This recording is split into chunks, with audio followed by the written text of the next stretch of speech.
नमस्कार दोस्तों, स्वागत है आप सभी का एक बार फिर से। दोस्तों, अगर आप अपनी लाइफ में कुछ नया सीखना चाहते हैं तो चैनल को सब्सक्राइब जरूर करिएगा।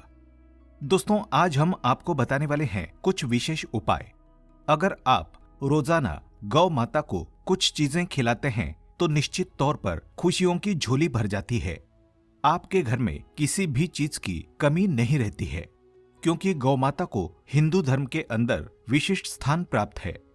गौ माता के अंदर 33 कोटि देवी देवताओं का वास माना जाता है, इसलिए गौ माता को एक विशेष दर्जा प्राप्त है। दोस्तों, जो लोग नियमित रूप से गौ माता को रोटी खिलाते हैं, गौ माता की सेवा करते हैं, उनकी कई पीढ़ियों तक इसका सकारात्मक प्रभाव रहता है और पीढ़ी दर पीढ़ी लोग उन्नति और खूब तरक्की कर जाते हैं। दोस्तों, हिंदू धर्म में गाय का बहुत ही अधिक महत्व है। आमतौर पर गाय को माता कहा जाता है और ज्यादातर जगह पर गाय की पूजा की जाती है। धार्मिक मान्यताओं के अनुसार गाय ही एक ऐसा पशु है जिसमें 33 करोड़ देवी देवताओं का वास है। गौ माता को रोटी खिलाने का अर्थ है कि आप 33 कोटि देवताओं को भोग लगा रहे हैं और उनकी सेवा कर रहे हैं। दोस्तों, कहा जाता है एक प्रतापी राजा ने गाय की सेवा की थी और उसके कारण उसे संतान की प्राप्ति हुई थी। गाय की सेवा करना तो कई मायनों में लाभकारी होता है। गाय के दान को भी महादान माना गया है। आज की इस वीडियो में हम आपको बताने वाले हैं गाय को रोटी खिलाने के कौन से फायदे होते हैं और बाद में कुछ उपाय कि अगर आप गौमाता को ये एक चीज इस प्रकार से खिला देते हैं तो निश्चित तौर पर दिन दुगनी रात चौगुनी गति से आपको फायदा देखने को मिलता है। दोस्तों, जो लोग गाय को नियमित रूप से रोटी खिलाते हैं या गाय की सेवा करते हैं, उनकी कई पीढ़ियों तक उसका सकारात्मक प्रभाव रहता है। अगर आप गाय को रोटी खिलाते हैं तो आपके घर के अंदर आपके बच्चे और आपकी आने वाली पीढ़ियों को संसार के सभी सुख प्राप्त होते हैं और उन्हें सभी तरह के लाभ और पुण्य की प्राप्ति होती है। दोस्तों, गाय को रोटी के साथ गुड़ खिलाने से आपके सभी बिगड़े काम बन जाते हैं और आपके जीवन के हर क्षेत्र में आप सफलता प्राप्त करते हैं। हालांकि दोस्तों, ध्यान रखिए कि गाय जब बैठी हो तब गुड़ और रोटी खिलाना और भी ज्यादा फलदायी माना जाता है। माना जाता है कि बैठी गाय को तृप्त करना समझ लीजिए कि साक्षात भगवान को मनाने के बराबर माना गया है। दोस्तों, गाय को रोटी में गुड़ मिलाकर खिलाने से आपको लौकिक अलौकिक दोनों फलों की प्राप्ति होती है। मंगलवार के दिन किसी अनजान रास्ते में गाय को रोटी खिलाने से आपके घर में सुख समृद्धि में वृद्धि हो जाती है। अगर आप उपवास रखकर गाय को रोटी खिलाते हैं तो आपका व्रत रखना सार्थक और फलदायी हो सकता है। इसी वजह से इसका विशेष महत्व माना गया है। इसके अलावा पुण्य प्राप्त करने के लिए आप मंदिर में पूजा पाठ करें और उसके बाद गाय को रोटी सहित अन्य चीजें भी खिलाएं। और विधि विधान से गौ माता की अगर आप पूजा करते हैं तो दोस्तों, आपके सारे कार्य आसानी से संपन्न, आसानी से सिद्ध हो जाते हैं।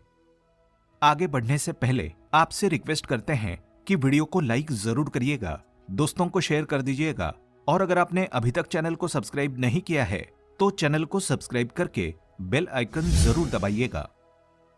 अब दोस्तों, बात करते हैं एक विशेष उपाय की कि गाय को एक चीज खिला दें तो निश्चित तौर पर दिन दोगुनी रात चौगुनी गति से आपके घर परिवार के अंदर तरक्की देखने को मिलती है। तो आखिर वो क्या चीज है? आप किसी भी दिन आपको लगता है कि आपको किसी प्रकार की समस्याएं हैं, जैसे कि धन का अभाव आपके जीवन के अंदर बहुत ज्यादा बना रहता है और आपके पास धन नहीं टिकता है, या फिर हो सकता है कि किस्मत आपका साथ नहीं दे रही है, तब आपको इस उपाय को करना चाहिए। और आपने इस उपाय को कर लिया तो समझ लीजिए कि आपकी 7 पुश्तें अमीरी में ऐश करती है। तो आपको क्या करना है? आप क्या करें, बाजार से जाकर केले खरीद कर लाएं। ध्यान रहे कि केले ऐसे खरीदने हैं जैसे कि 5, 7, 9, 11, 21 इस प्रकार से केले आपको खरीदने चाहिए। इसके बाद अपने पूजा घर में उन केलों को रख दें और भगवान से प्रार्थना करें कि हे भगवान, मेरे इस फल को आप स्वीकृत करें, आप ग्रहण करें और साथ ही साथ मेरी जो सारी मनोकामनाएं हैं वो आप पूरी करें।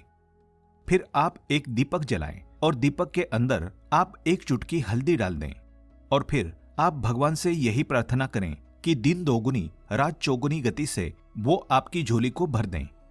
ऐसी मनोकामना मांगने के बाद गौ माता के निमित्त आपने वो केले लिए हैं तो अपने परिवार के सारे सदस्यों के ऊपर से आपको 7 बार अपने सर से 7 बार ओसारते हुए ओम गोपालाय नमः, ओम गोपालाय नमः इस मंत्र का जाप करना चाहिए। ऐसा 7 बार करने के बाद आपके घर के पास जितनी भी गोमाताएं होती है, जितनी भी गायें होती है आपके घर के आसपास, उनको वो केले खिला देने चाहिए। आप देखेंगे कि जितना ज्यादा हो सकेगा आपको धन लाभ होगा। जितना ज्यादा गौमाता का व्रत करते हैं, जितने ज्यादा गौमाता को आप खिलाते हैं, उतना ही ज्यादा आपको लाभ प्राप्त होता है। लेकिन दोस्तों, इस बात का ध्यान रखें कि जब भी आप उनको ये प्रसाद खिलाएं, तब आप उनके कान के अंदर ओम श्रीम श्रीये नमः, ओम श्रीम श्रीये नमः इस मंत्र का जाप जरूर करें। इसी के साथ ही उनके कान के अंदर आप अपनी जो भी समस्याएं हैं या जो भी आप भगवान से मांगना चाहते हैं वो आपको मांग लेना चाहिए। उसके पश्चात आप यही कहें कि वो आपकी झोली भर दें। निश्चित तौर पर उसके बाद आपकी मनोकामना पूरी होती है। तो गौ माता के निमित्त आप कुछ न कुछ गौशाला के अंदर या गौ माता के निमित्त दान पुण्य आप जरूर करें, जिससे आपको आपके लाभ में सहस्त्र गुना प्राप्ति हो जाती है। इसी के साथ इस बात का भी जरूर ध्यान रखना चाहिए कि जब भी आप कोई विशेष आयोजन करने वाले होते हैं, विशेष कार्य करने वाले होते हैं और आप सोचते हैं कि वो कार्य आपका सफल होगा या नहीं होगा, तब आप क्या करें? अपने सामर्थ्य के अनुसार 11 रुपए, 21 रुपए या 100 रुपए, जैसा भी अपना सामर्थ्य है उसके हिसाब से आपको कुछ रुपए गौ माता के लिए निकालकर अलग रखने चाहिए और आप कहें कि हे गौ माता, आप मेरे कार्य को पूरा करें। ऐसी मनोकामना मांगने के बाद उस कार्य को करें तो निश्चित तौर पर आपका वो कार्य सिद्ध हो जाता है। उसके बाद उन रुपयों से आप हरी घास या किसी तरह का फल खरीदकर गौ माता को खिला दें और उनका आशीर्वाद ले लें तो दोस्तों, आपकी कुंडली के अंदर कोई भी प्रकार का दोष नहीं लगता है। अब बात करते हैं, अगर कोई व्यक्ति आपका कहना नहीं मानता है, आपको समस्याओं का सामना करना पड़ता है, आपकी संतान बिगड़ेल है या फिर किसी प्रकार की कोई समस्या से आप ग्रस्त है और आप चाहते हैं कि आपको सारी समस्याओं से छुटकारा प्राप्त हो जाए, तब आपको एक उपाय करना चाहिए और ये उपाय विशेष तौर पर शनिवार के दिन किया जाता है। आप क्या करें, अपने घर के अंदर ही एक रोटी बनाएं। इस बात का ध्यान रखें कि रोटी को आपको एक तरफ से ही सेंकना है, दूसरी तरफ से सेंकना नहीं है। ऐसा करने के पश्चात उस रोटी के एक तरफ जहां सेका नहीं है वहां पर आपको हल्का सा सरसों का तेल लगाना चाहिए। ऐसा करने के बाद जिसके लिए आपने ये उपाय किया है, चाहे उसकी नौकरी के लिए, तरक्की के लिए, बीमारी ठीक होने के लिए या किसी भी प्रकार की समस्या से छुटकारा पाने के लिए किया है, तब आप क्या करें, उनके ऊपर से 7 बार आपको उस रोटी को ओसार लेना चाहिए और ओसारने के पश्चात आपको मंत्र बोलना है, ओम शम शनैश्चराय नमः, ओम शम शनैश्चराय नमः। इस मंत्र का लगातार आपको 7 बार जाप करना चाहिए। उसके बाद उनकी समस्याओं का निवारण मांग लें और मनोकामना पूर्ण करने की गौमाता से विनती करें और वो रोटी आपको गौमाता के मुख के अंदर नहीं, गौमाता के चरणों में छोड़कर आपको वापस पीछे मुड़कर नहीं देखना है। आपको आपके आगे की तरफ बढ़ जाना है। गौमाता उस रोटी को खाएं या ना खाएं, उनको पीछे मुड़कर आपको नहीं देखना है।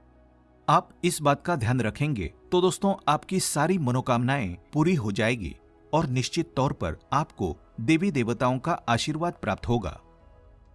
आज के लिए बस इतना ही।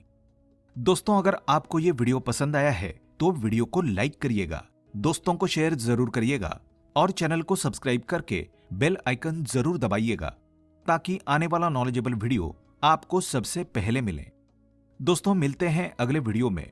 तब तक के लिए goodbye and thanks for watching my video.